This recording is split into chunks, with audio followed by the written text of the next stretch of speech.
प्रधानमंत्री नरेंद्र मोदी ने रविवार को कहा कि अगर सभी देशवासी देश के विकास के लिए काम करने का संकल्प ले तो भारत 2047 तक एक विकसित राष्ट्र बन जाएगा।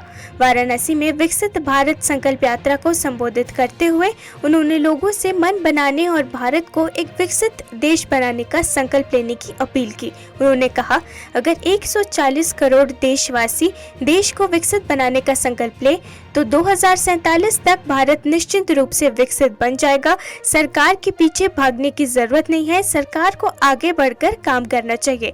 और जब से आपने मुझे ये काम दिया है, लगभग 4 करोड़ परिवारों को पक्के घर मिल गए हैं।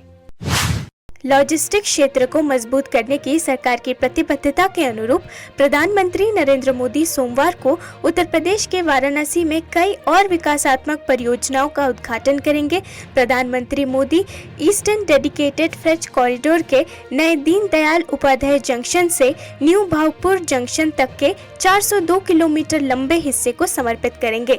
कल प्रधानमंत्री मोदी ने नमो घाट पर काशी तमिल संगमम 2.0 का उद्घाटन किया। उन्होंने कन्याकुमारी और वाराणसी के बीच चलने वाली काशी तमिल संगमम एक्सप्रेस ट्रेन को भी हरी झंडी दिखाई।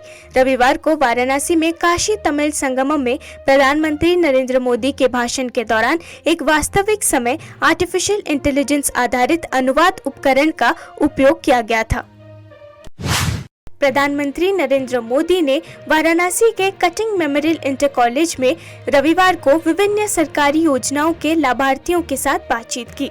प्रधानमंत्री नरेंद्र मोदी ने कटिंग मेमोरियल इंटर कॉलेज में विकसित भारत संकल्प यात्रा प्रदर्शनी का दौरा किया। वाराणसी के अपने 2 दिवसीय दौरे पर प्रधानमंत्री मोदी वाराणसी और पूर्वांचल के लिए 19,000 करोड़ रुपए से अधिक की 37 परियोजनाओं का शुभारंभ और उद्घाटन करेंगे।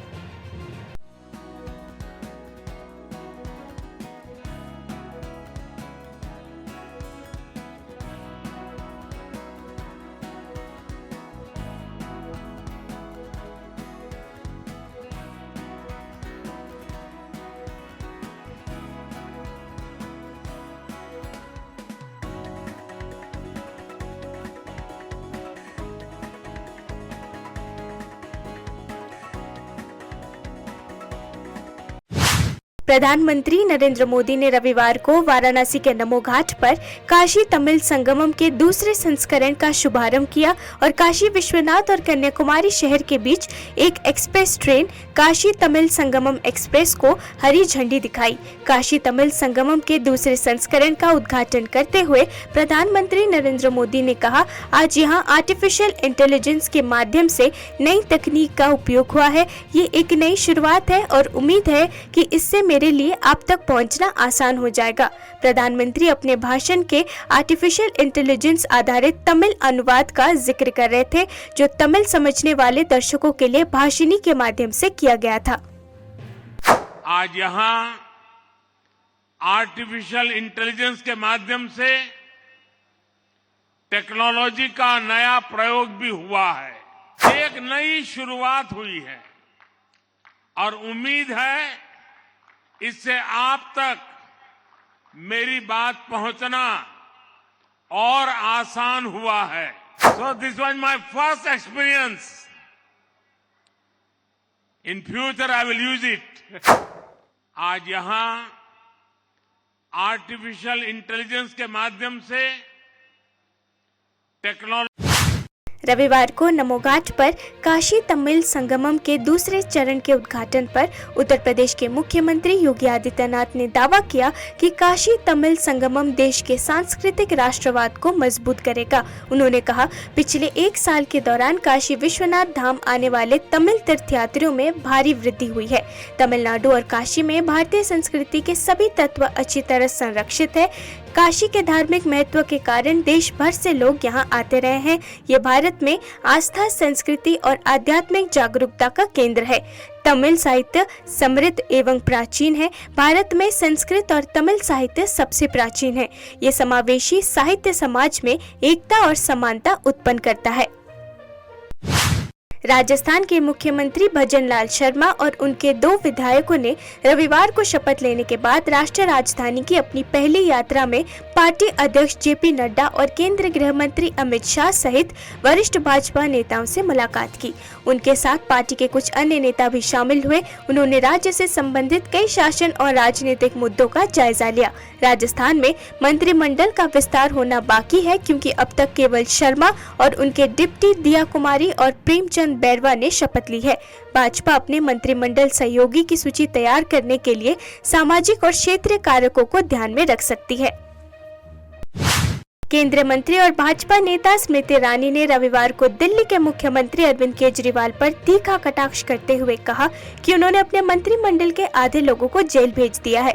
उन्होंने ये टिप्पणी राष्ट्रीय राजधानी में एक सार्वजनिक बैठक में पार्टी सहयोगी मनोज तिवारी की मौजूदगी में की। उन्होंने कहा, मैं जानती हूँ कि आपको और जिला अध्यक्ष को अरविंद केजरीवाल के नेतृत्व वाली दिल्ली सरकार से कोई उम्मीद नहीं है। जो व्यक्ति पहले ही अपने आधे मंत्रिमंडल को जेल भेज चुका है वो कब तक जेल में रहेगा इसकी कोई गारंटी नहीं है। स्मृति ईरानी ने ये भी कहा कि अरविंद केजरीवाल बाहर ही रहेंगे। आपको बता दें कि दिल्ली शराब नीति मामले से जुड़े मनी लॉन्ड्रिंग के आरोप में आम आदमी पार्टी के वरिष्ठ नेता मनीष सिसोदिया और संजय सिंह जेल में हैं।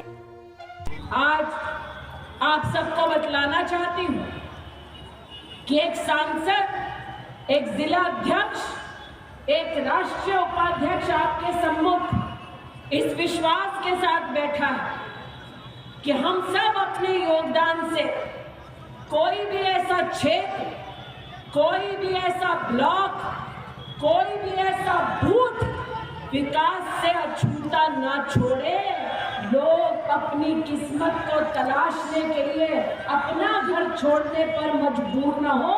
विकसित भारत के संकल्प के साथ हम अपने आप को जनता को समर्पित करें। ये संकल्प लेने का आज ये मंच है। मैं जानती हूँ मनोज भैया, आपकी और जिला अध्यक्ष जी की केजरीवाल सरकार से कोई अपेक्षा नहीं, और ये अपेक्षा ना होना भी दुरुस्त है। जो आधी कैबिनेट जेल भेज चुका है वो खुद कब तक जेल के बाहर रहेगा इसकी गारंटी दिल्ली की जनता के सामने नहीं है।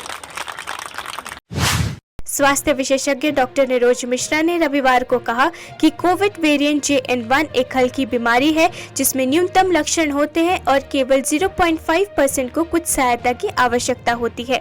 निरोज मिश्रा ने कहा, इस वेरिएंट को सबसे पहले USA में काटा गया है और अब ये दरअसल सिंगापुर में ऐसे मामले हैं। पिछले हफ्ते सिंगापुर में 56,000 मामले सामने आए हैं। ये तेजी से फैल रहा है और ये एक हल्की बीमारी है। 56,000 में से केवल 350 को हॉस्पिटल में भर्ती करने की आवश्यकता पड़ी और 9 को ICU में। भारत में नवंबर से कुछ मामले सामने आए हैं लेकिन अभी तक हम पर कोई बड़ा प्रभाव नहीं पड़ा है। आज 312 मामलों का पता चला है, लेकिन अगर ये बड़ी संख्या में लोगों से फैलता है तो भी 99.5% का पता चल जाएगा और उनमें न्यूनतम लक्षण होंगे। केवल 0.5% को कुछ सहायता की आवश्यकता होगी। धार्मिक नगरी अयोध्या को इस इरादे से सजाया संवारा जा रहा है कि वो एक बार फिर त्रेता युग जैसे दिखे। भगवान रामलला के मंदिर का निर्माण जारी है और 22 जनवरी 2024 को प्रधानमंत्री मोदी उनका अभिषेक करेंगे। रामायण के प्रसंगों को प्रदर्शित करने के लिए अयोध्या की दीवारें को भित्ति चित्रों के रूप में सजाया जा रहा है। अयोध्या आने वाले श्रद्धालुओं और पर्यटकों के लिए ये देखने लायक दृश्य होगा। पूरे धर्म पथ पर हर 30 मीटर की दूरी पर दीवारें बनाई गई हैं और पथ पर कुल मिलाकर 90 दीवारें हैं। राम जन्मभूमि का प्रवेश द्वार रविवार को पूरी तरह से बनकर तैयार हो गया है। प्रवेश द्वार के 2 पिलर अभी बनने बाकी है और इसकी समय सीमा दिसंबर के अंत तक है। गेट के निर्माण का बजट करीब 11 करोड़ रुपयों की है। मंदिर से जो धर्मपथ है, धर्मपथ में सारी कलाकारी काम इधर बनने वाला है। इसमें 100 वाले है जिसके ऊपर कलाकारी काम हो रहा है। मैं इसके ऊपर टेराकोटा का काम कर रहा हूँ जो मिट्टी से बनता है। मिट्टी के बनाने के बाद उसको पकाया जाता है, उसके बाद इधर सेटिंग करना पड़ता है, उसके बाद इसके ऊपर कलर होगा। सारी कहानियाँ रामायण के ऊपर है और इसका मेरे जो 50 म्यूरल है, टोटल 200 म्यूरल बनने वाले, जिसमें 50 म्यूरल मेरे को काम करना है। तो सारी वो रामायण के ऊपर ही आधारित है। कब तक बना करके तैयार करके दे रही है? ये हम लोग कोशिश में उद्घाटन से पहले हो जाए, और अभी इसके ऊपर कलर हो रहा है, और नेक्स्ट टाइम हम लोग कोशिश करेंगे जितने जल्दी हो जाए काम, ड्राइंग के हिसाब से हम लोग प्रेजेंट करेंगे। अभी तक जितनी इधर भक्त लोग आ रहे हैं, जब देख रहे हैं, सबको पसंद आया बहुत। कई मेरे को 3-4 म्यूरल्स ऑलरेडी इंस्टॉल्ड, अभी तक कलर नहीं हुआ, हम कर देंगे जितना जल्दी हो जाए। हम लोग धर्मपथ पे खड़े हैं और यहाँ पे 90 वॉल्स को इरेक्ट किया गया है। दोनों साइड में आप देख रहे हैं 45 वॉल्स हैं LHS में और 45 हैं RHS में, और इनके ऊपर हम लोग म्यूरल्स को क्रिएट कर रहे हैं। इस पूरे धर्मपथ के अलॉन्ग जो दीवारें हैं, इनके दोनों तरफ म्यूरल्स को लगाया जाएगा, और ये विभिन्न मटेरियल्स की बन रही हैं, terracotta, FRP, cobbles, pebbles and stones, mosaic, इन सब के हम लोगों ने वर्क ऑर्डर्स दे दिए हैं, और अलग अलग एजेंसीज इन पे काम कर रही हैं इस समय, और साथ साथ ड्राइंग का भी काम। एयर डिफेंस सिस्टम को बढ़ावा देते हुए भारत ने surface to air weapon system Akash की मारक क्षमता का जोरदार प्रदर्शन किया है। सिंगल फायरिंग के साथ वेपन सिस्टम ने हाल ही में एयरफोर्स एक्सरसाइज अस्त्र शक्ति 2023 के दौरान 4 मानव रहित लक्ष्य पर एक साथ हमला किया और नष्ट कर दिया। अधिकारियों के अनुसार एक ही दिशा से आ रहे 4 लक्ष्यों को एक साथ कई दिशाओं से उनकी रक्षा संपत्तियों पर हमला करने के लिए विभाजित किया गया था। इसके साथ भारत सिंगल फायरिंग यूनिट का उपयोग करके कमांड मार्गदर्शन द्वारा इतनी दूरी तक एक साथ 4 लक्ष्य को भेदने की क्षमता प्रदर्शित करने वाला पहला देश बन गया है। विशेष रूप से आकाश को इंडियन एयरफोर्स और इंडियन आर्मी द्वारा खतरों का मुकाबला करने के लिए प्रमुख स्थानों पर तैनात किया गया है। आकाश वेपन सिस्टम भी स्वदेशी रक्षा प्रणालियों में से एक है, जिसे अंतर्राष्ट्रीय ग्राहकों से ऑर्डर मिले हैं।